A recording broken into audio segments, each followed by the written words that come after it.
Well, due to the ongoing pandemic, it's almost impossible to get into the England camp these days because they've cut themselves off from the general public for the safety of the players, the safety of the staff.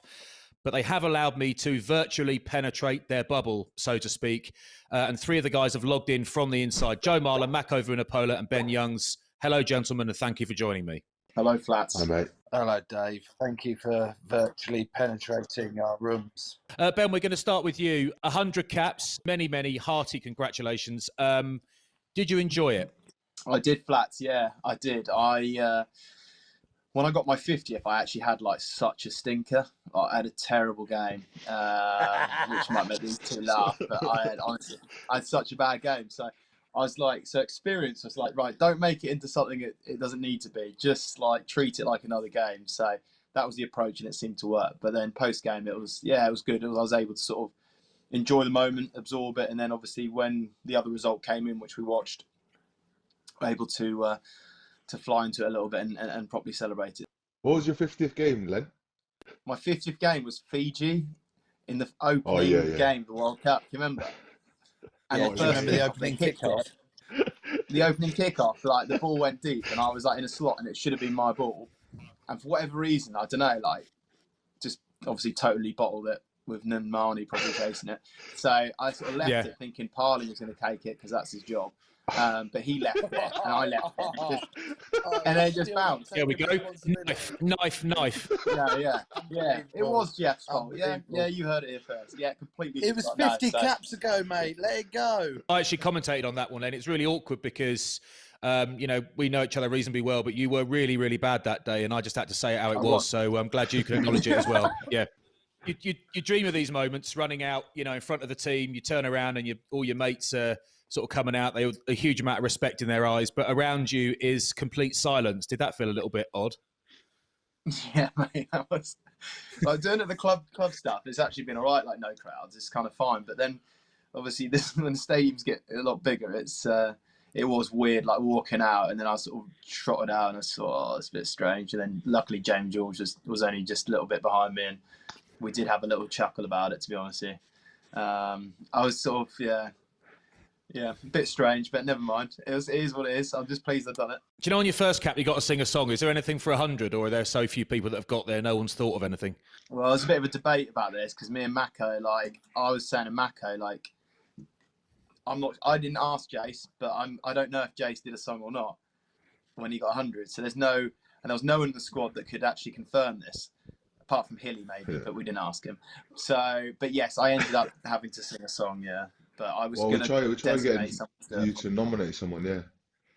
Try and get you to nominate someone, and then the boss came in and said, "Lenny, we need a song." And we're like, "Oh, yeah, Len, go on, mate." Yeah. Oh no, unlucky. The boss, the other lads had done good. it, Mako, and then the boss was like, "Lenny, you got to do. Come on, it's your turn, mate." So I thought, yeah, well, I've got to do worth that, it. really. Oh, it's worth it, Lenny. Worth it. Joe, as you wander around your room, presumably taking us to the ensuite. I was actually putting some pants on, Flats. Yeah. I felt You don't need to, uncomfortable. You're getting ready for your NRL session, Mark. Yeah, I'm buzzing for this recovery session. Recovery. What's recovery? A game of rugby league, is it? There's like recovery sessions, but then some lads don't choose their recovery. Their names are put into certain slots. Yeah. And Marler's slot is NRL, which basically got 30 minutes of getting feasted. It's a little bit like the old Fat Club, Flats. Yeah. You would have experienced many a time at Bath. Chief exec. And even though I like to live my life thinking that there is always a choice. There is always a choice with everything. There's a choice of how you react to situations. There's a choice of what breakfast you have, etc., and all that lot. However, when it comes to NRL recovery, there is no choice for any of the fat lads to get out of it. So we just have to attack it head on and get on with it. Mac, I think you're in it as well, mate. So I don't know why you're chuckling so hard. Are you in it, Mac? No, it's just, I am, yeah. So if you're chief exec, then I'm probably chairman of that fat club, mate. But no, me and Marler and There's honour in England. that. There's honour in that. So, Joe, are you fully recovered now? Was it nice to have a break, or was it brutally frustrating? How do you feel when you're not playing? It's been a bit of a weird one, to be honest with you, Dave. I've gone 10 years only having one operation, touch wood, and then since COVID happened, I've had 2 in 6 months. It's it's not looking good. As soon as you hit 30, apparently things start going south. Is that right? Yeah, it is. I mean, it's everything. Like your hair doesn't get any better after 30. Your teeth get weaker. Your fingernails get weaker. Like, what gets better? There's nothing that physically gets better. So it's going to be worse in a year than it is now. Put it that way. What optimism you have in life, Dave? That's all right. I just always think try and make it to the end. Mako, what's life like inside the bubble there? Because everyone's in lockdown, but presumably the lifestyle's quite different when you're in England to when you're back with Sarries. There's not quite as much freedom, you would have thought. No. So as you said, they were all in a bubble. The hotel itself, we have to ourselves, and we have all the protocols we have to follow here. But it's actually, I pretty much enjoy it, really. I'll be honest. Apart from not seeing the kids and the missus, but. Oh yeah, apart from that. I love how you've managed Yeah, I love being away on my own, actually not having to change any nappies or get sleepless nights. I can sleep literally 22 hours a day now.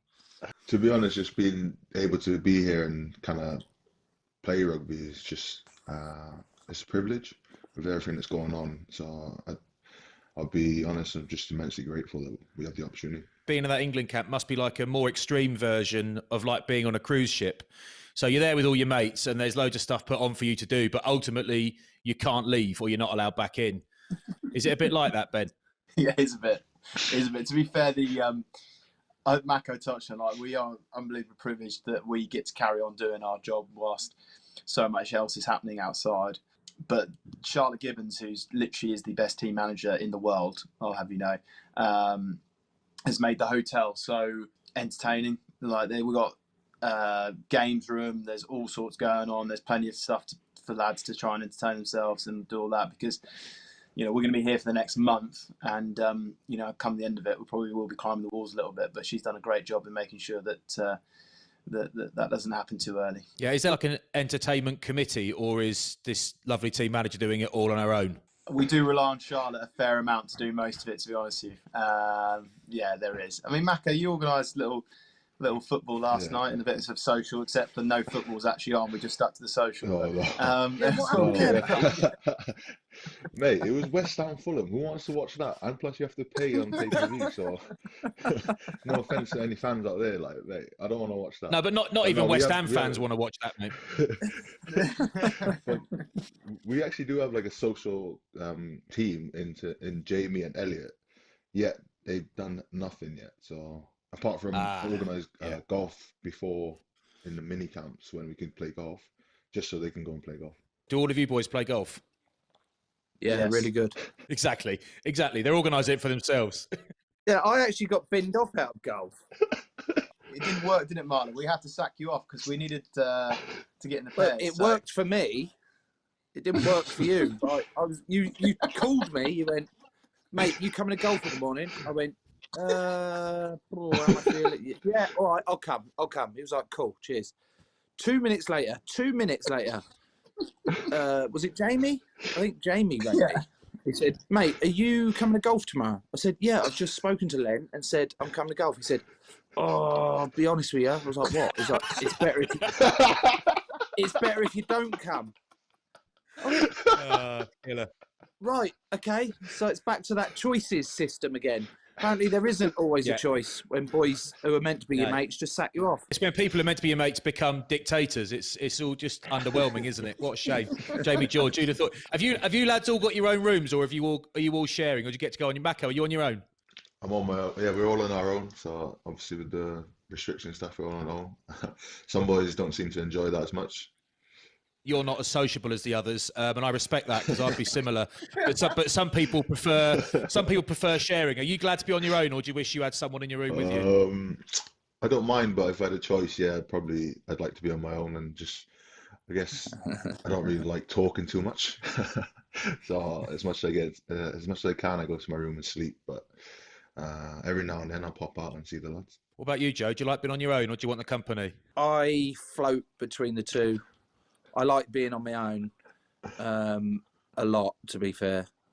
But then I also like So you don't float. dipping in and out of what? You don't float. You don't float. Yeah, I'm lying. This is all a facade. I love being on my own. I don't particularly like many people, and this is kind of working really well for me. Ben, I know you struggle to go to sleep in a room on your own. Used to having a bit of company, but are you okay? Like, are you allowed to sort of keep the lights on? Do you feel safe enough? Are you surrounded by big guys on either side? Yeah, I'm all right. I'm doing all right. So I'm literally, I've honestly, I've got the worst room out of everyone though. Like No, you haven't, mate. No, you haven't. Your room's a joke. Your room is a joke. They've rolled the red carpet. When I first came the in, worst room. When I first came in to start my reconditioning, which should be labelled something more aggressive, actually, because it's not reconditioning. Sounds too like nice, constructive. It should be something like, I don't know, hell on earth. Anyway, yeah, I come in and the room. I'm not complaining, but you open the door, and I tripped over the bed as I walked in the door. Because it was that small a room, and at the same time I realised that the bed was as small as my 18-month-old boy and his cot. And I went, okay, how long am I in this bubble for? Okay, quite some time, I see.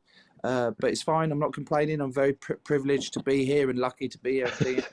But a couple of nights in where I'm having to sleep like this, dead straight, and can't turn over, because if I turned over, I'd have fallen out of the bed.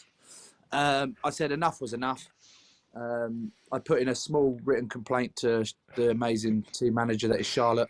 She upgraded me, which was lovely. I had to pull rank a little bit there. And in answer to your statement that you've got the worst room, Len, you haven't. Ben Earl now has the worst room because he's got my old room.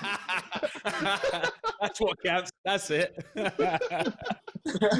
He's too young to complain. He loves it. He thinks it's the best room in the building. So yeah, he's over the moon with it. Don't worry about him. He'll be all right. I want to know, Mako, you get a day off, and you basically can't leave the confines. Is there any such thing as a day off, or do you just have your time filled by one of the coaches who wants their 30 minutes? Do you do like eyeball practice or something on your days off, or you're actually allowed to chill out? No, so we have recovery days. So we've had the morning off this morning, and it's pretty relaxed. Everyone can do what they want. And like Lenny says, we've got a bit of like games rooms here.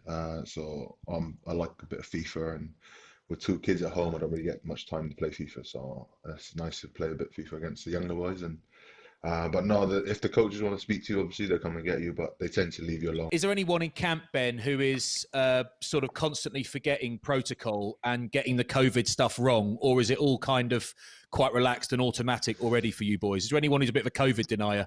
No, to be fair, like everything's so set up to make sure that it's all safe and everything like that. So no, everyone's been good actually. There's no one that's like that keeps messing up. Like the hotel's set up so well for us to be efficient at it that there's no one failing really. There's sanitizer everywhere, there's washing stations, there's all sorts. So to be fair, again, singing her praise, but Charlotte has done she has literally done such an amazing job that yeah, that's really important. Obviously we have a doctor here full time as well, so he's very strict. So yeah, no, the boys are brought in well to it. There's no like, no one's breaking any of the rules or anything. They're sticking to it all, but there's a fair amount of conspiracy chats going on.